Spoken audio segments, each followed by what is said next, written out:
Hey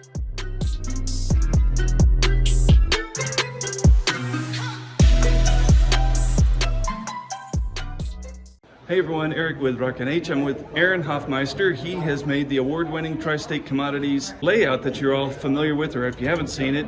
We're going to do a quick interview on his role in this. He and Ken Reimer co-built this thing together, and it is freaking amazing, and you're going to love it. Let's get started. Okay, Aaron, take us off on this journey of the Tri State Commodities layout. All right. Well, the Tri State area is the building and everything. The layout's an actual place in Greeley, Colorado. It's a company that's been around for many, many years. It's a really cool, big operation. The whole layout started from a friend, Gary Smart. He was going to build it and bring it to Indianapolis a few years ago, but unfortunately Gary passed away in the middle of that idea. So Ken and I decided to go ahead with the idea, and Ken took off running with it. He built most of the landscaping and the buildings and stuff. I built the office building, and of course I had the trucks for years that I've been collecting, and so we put it all together and brought it to Indianapolis and showed it at the show. And since then we've had several requests to take it to different shows all around the country, and in October we took it out to Loveland, Colorado for a Timber Dan show out there, and had a lot of the company people come out and visit us, and the owners and the founders of the company came out and checked it all out, spent the afternoon with us, and we had a great time out there visiting with them, and they honored us by putting it on the calendar for their company. And so it's just been a lot of fun, and we're planning on taking it to another show next month in Lafayette, Indiana. So lots of people asking questions about it throughout the day today, and happy to share any information we can that we know anyway. Let's walk around over there to the building, because that was kind of your signature piece, right? The office building. Yeah. Okay. So that's a replica of this shop. And, okay, down to the rock facade and everything, right? Oh yeah. Yeah, without getting exact, the rock is actually made from aquarium rock. That is. Oh, that you'd use in a fish tank. Fish tank. Right on. And then the brick is HO scale brick for their dioramas, and the windows are just black vinyl. And the one thing that's kind of the unique thing is the shingles. They're all individual shingles on that roof. Oh wow! And they're made from what? Cardboard. Oh, no kidding. Yeah. Wow. From the Office Depot. It's just different colors of cardboard. The sidewalk is different grades of cardboard. Sure. Scenery grass that I bought at a hobby store. And they have chickens in their yard? They actually have chickens in their yard. They have a little chicken coop made of pallets and box and stuff, which mine's not quite finished yet, but yeah, they have a few chickens out there. So I guess a logical question would be, these are all your trucks? Mostly? The majority of them are. Ken's done a few of the customs on here, so of course the triple trailer setup here is Ken's, and the tow truck, and Daryl's truck, the white one, that's an actual replica of one of the real trucks. But for the most part, yeah, the majority of them are my collection. How many hours you got in this, you reckon? From start to finish, as far as actual hours, the build took us a little over 4 months from the time we actually started throwing ideas together, and then Ken building and doing the landscaping to the time we showed it in Indianapolis. Cool. How much iron you got on this thing in the trucks? How many trucks are out there? We counted up 65 at one time. 65. Yeah. And so you got at least $65 in it? At least $65. At least 65. Nice. Yeah. Thank you. So, and Yeah, some of them are actual replicas of trucks that are in the company, and then some of them are production runs. There's every production run that DCP's done Okay, cool. is represented on here in one form or another, and then several customs, some fictional trucks, some half fictional, half not. The buildings, there's for the most part, the office building, the shop are pretty close to exact scale. The building in the middle is actually a trailer house that one of the employees lives in, and then the sheds on the side are a machine shop that he runs and does all kinds of machining for the shop. So that one over there?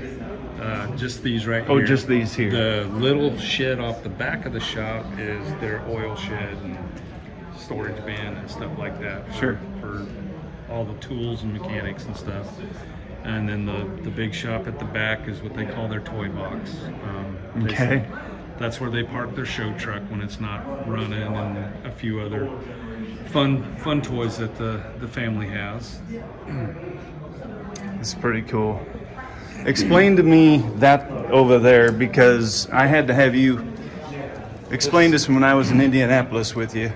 This is the transfer station is what they call it, or transfer dump, and basically at any given time, Tri State has 40 or 50 trailers on their lot, and they'll preload product either from the packing house or from another facility, and if it's not ready to deliver yet, it'll be sitting on their lot. When they have the delivery driver that's going to be taking the product come over, he has designated equipment. They can bring it over to the transfer station and dump it from the loaded trailer to the driver's truck and trailer, and take it on to its destination. So.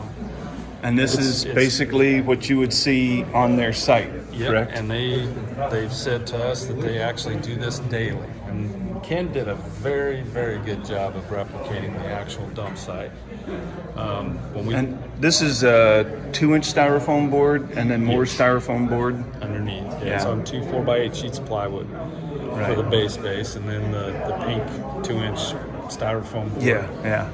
Cut out, and then all the landscaping. This is actual dirt from Ken's driveway, sifted and filtered, and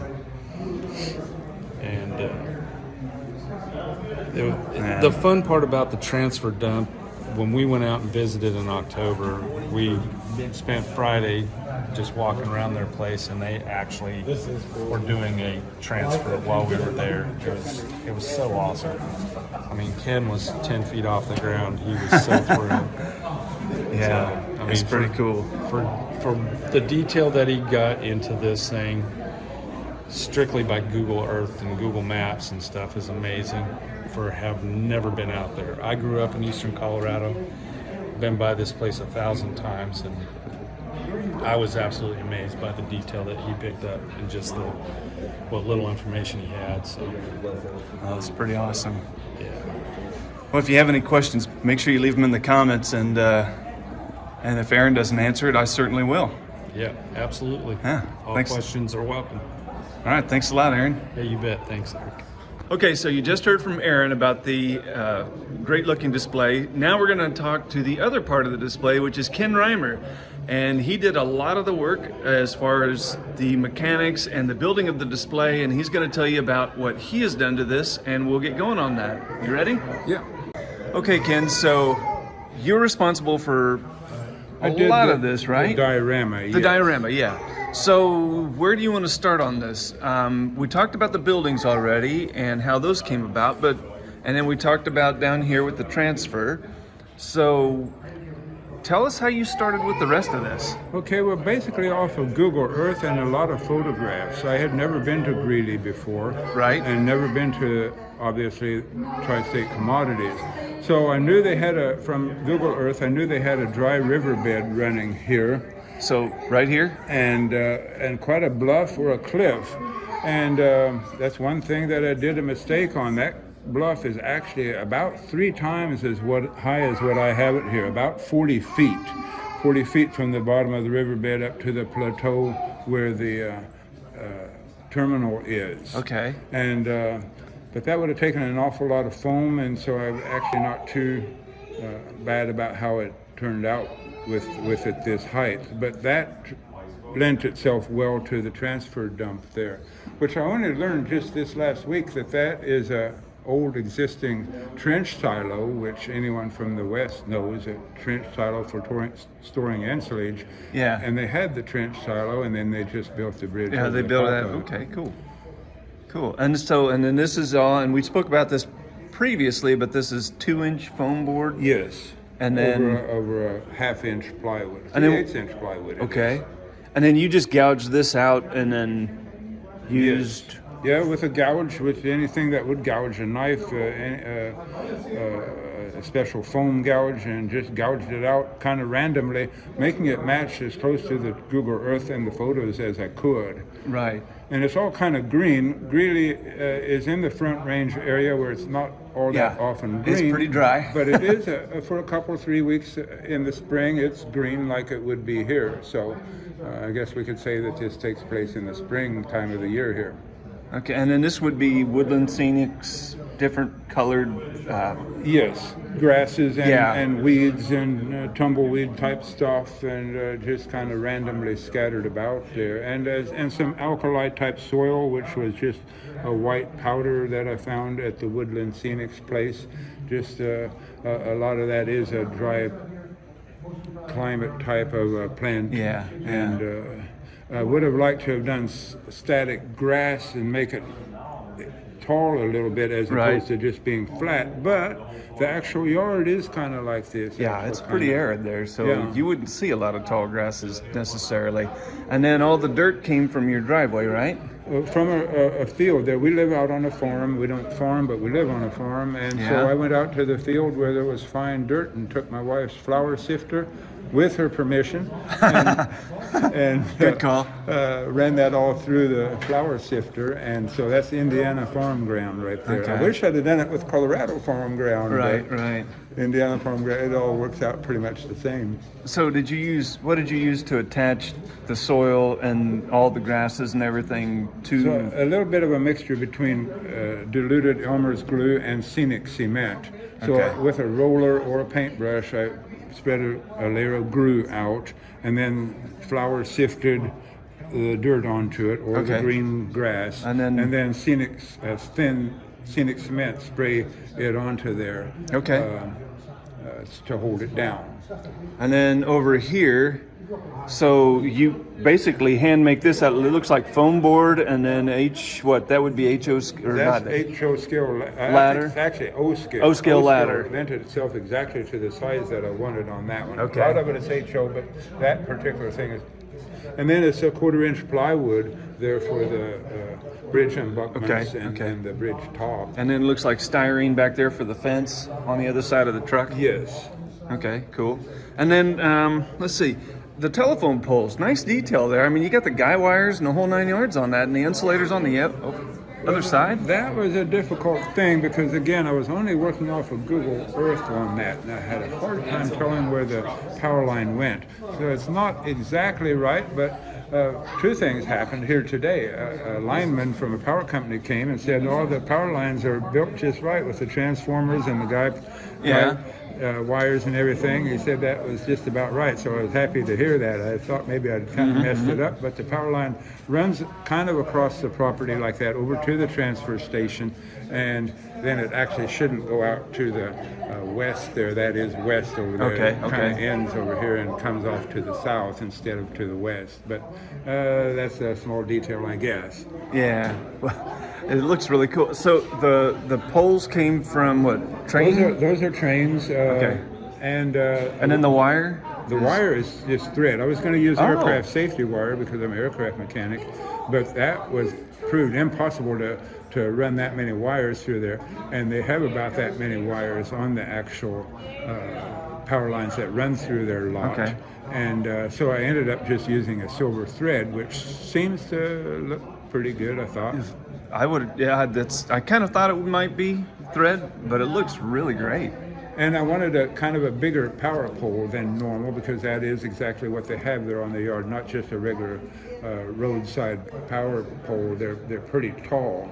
Okay, cool. Well, let's walk around to the other side and maybe you can share a little bit more about what we're seeing here. So how many trucks here are yours. I know the lion's share are Aaron's, Yes. but you've got a couple out here. Yes, I kind of got the oddballs. I like to make trucks, and I like to make trucks. Doing and well. So I did the rotator wrecker there. Okay. Tri State Commodities used to have a rotator wrecker, but it was not orange, and they don't have them anymore. They divested those.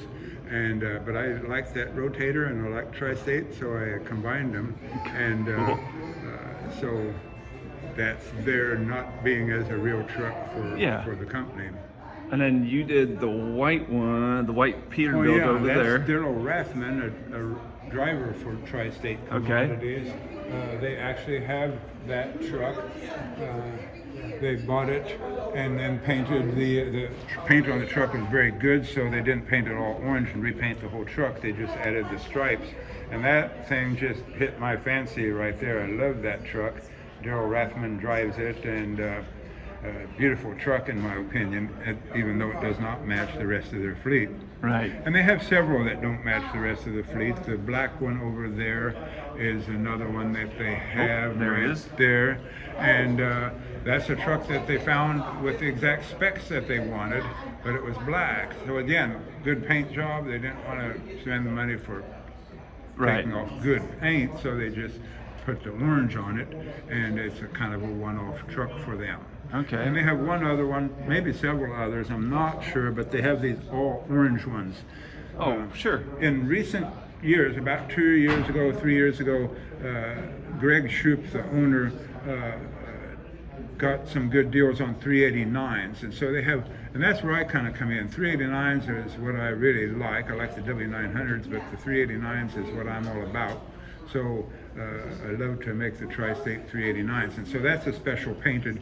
I painted that one, and then one over here that I'm kind of proud of, and maybe I shouldn't be because it's kind of shows a weird Ken Reimer thing, is a triple transfer dump. Right. Transfer dumps are common in California, and in Utah and Nevada they run them as triples. So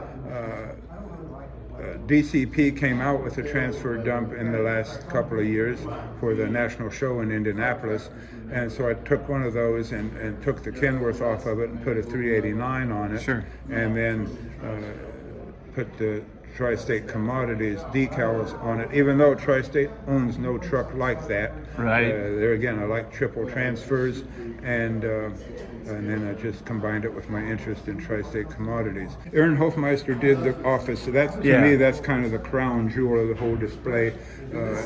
He did an absolutely astounding job with that office. And when we brought this to Colorado, Wendy Shoup, the president of the company, said, "Where's the chickens? We got chickens." And that hit my fancy too. So we said, we didn't know we had chickens, but now we do. We got chicken. Yeah, that's pretty awesome. Well, thanks, Ken. This is just a phenomenal. Any accolade you guys get for doing this is well deserved because it just looks so freaking cool. I appreciate you saying. It's been just really awesome. A lot of fun. This is the third show that we've been at. One in Indianapolis, one in Loveland, Colorado, Greeley, Colorado area, and now here. So it's been a very interesting. People are interested in it, and Aaron's trucks on it just really, really set it off. Yeah, it speaks for itself. It's awesome. Well, thanks a lot, man. Appreciate your time.